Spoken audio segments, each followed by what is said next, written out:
All right, morning YouTube. It's cold this morning. So as you can tell, I'm in the RV and head down to firehouse I'm stationed at. We're obviously getting some work done. I think it's what's the temperature say? 33 degrees. So yeah, it's 33 degrees outside. A little windy. I got a mobile guy coming to install my new solar controller. Excuse me. I got a Expion 360 solar controller. He's done all this stuff before. He said a 50 amp solar controller. And I also got a Rich Solar 200 watt ground panel. I did install the plug on the side. I got those wires run to inside. And basically I don't know how to get all this installed. As far as that solar controller, I don't know how to disconnect the solar panels. I got a list of questions for him. I mean, I've never met the guy. I've talked to him on the phone. We emailed back and forth about what I was looking to do. As you know, I got 200 amp hours of Expion 360 batteries. So I got 200 amp hours. If you saw, I put the jumper on my Progressive Industries converter, which tells it to take the voltage from 13.8 to 14.4. So I got the voltage turned up on that for the lithium batteries. And the solar controller was a PMW, which is a pulse wave modulation. So I got an older one.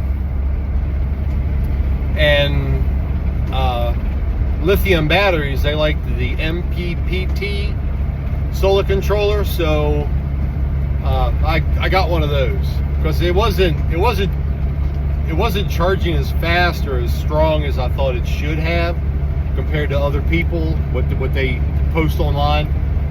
So that's kind of what I found, and I'm like, all right. Now I'm over here in the Mid-Atlantic in the communist state of Maryland, and we don't have a lot of, I guess, mobile solar people or even solar for RVs in general that I could find. I've Googled this and I put it online, and somebody came back with this guy, and he's over in Northern Virginia. So he, I reached out and he's like, yeah, I'm mobile, blah, blah, blah. And I didn't want to, at first we had talked about doing like everything, like a big stuff, like the Victron controller, inverter, charger thing, a new that would control about everything. 3,000 watt. We talked about air conditioning in the RV and realized that that's not going to work. I don't have enough space in here without giving up other critical space. And being 21 feet long, I don't have a lot of room, so I don't have a lot to work with to begin with. So, like he said, the best way to get any kind of air conditioning out of solar is going to 48 volt. Yeah, and he's probably right.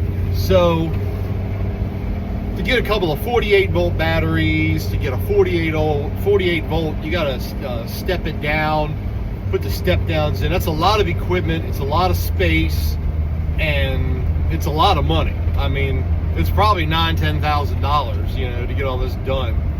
And I'm like, yeah, I'm not really going to do that. I still have my generator. I'm still going to use the generator, and the 200 amp hours of lithium I have now, it does everything I ask it to do. I have a 2,000 watt, it's a Xantrex inverter. So it's a decent inverter. I mean, it's a name brand inverter.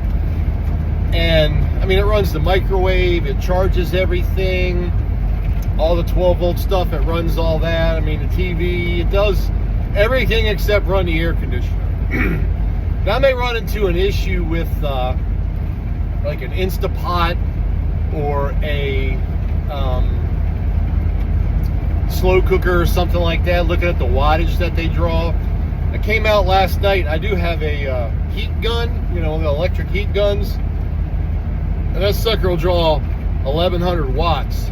But I mean, I was only getting like 6 hours according to my Expion monitor. I was only gonna get like, you know, six and a half hours at that wattage use before everything just died. So I'm still gonna have to use the generator.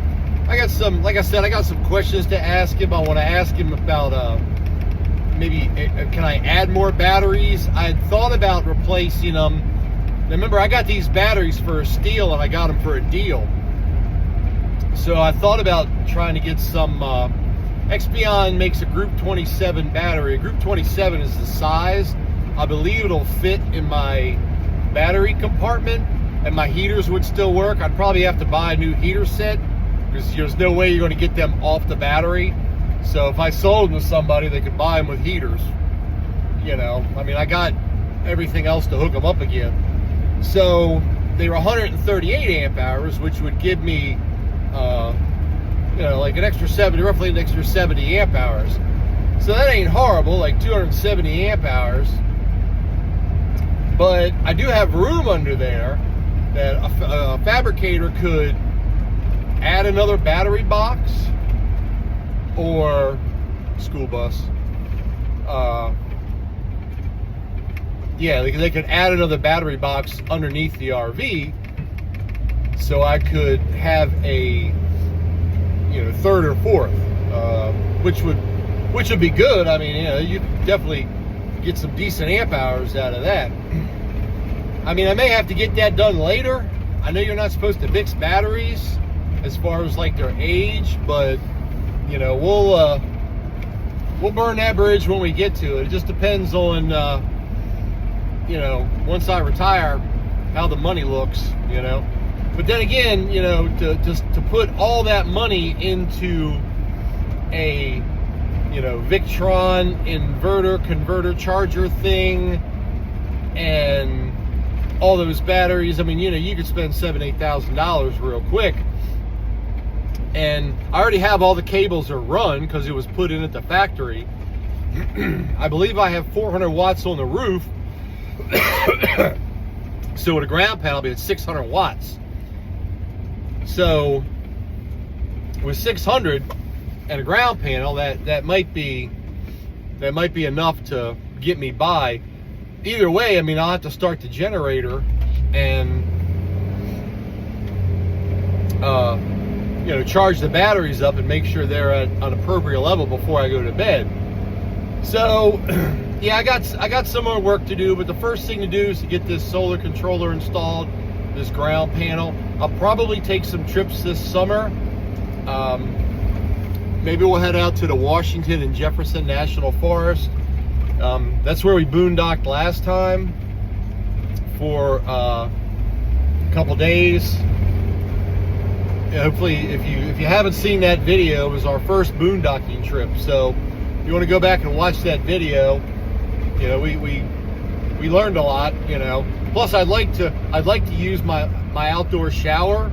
If you haven't seen that video, go back and look at that video. It's called Shower Deployed, and I'd like to try using that and see how far I can stretch the water. You know, I can use some of this stuff. I want to, you know, try the ground panel, try the outdoor shower. So we'll see how that works out in the spring. But anyhow, I'm going to cut this short. I'm going to hopefully get some video of what this guy, his name's Wayne is going to do on this solar controller. So I'll check back in when I get down to Firehouse. So check back and watch the installation of an external ground panel and a 50 amp MPPT controller.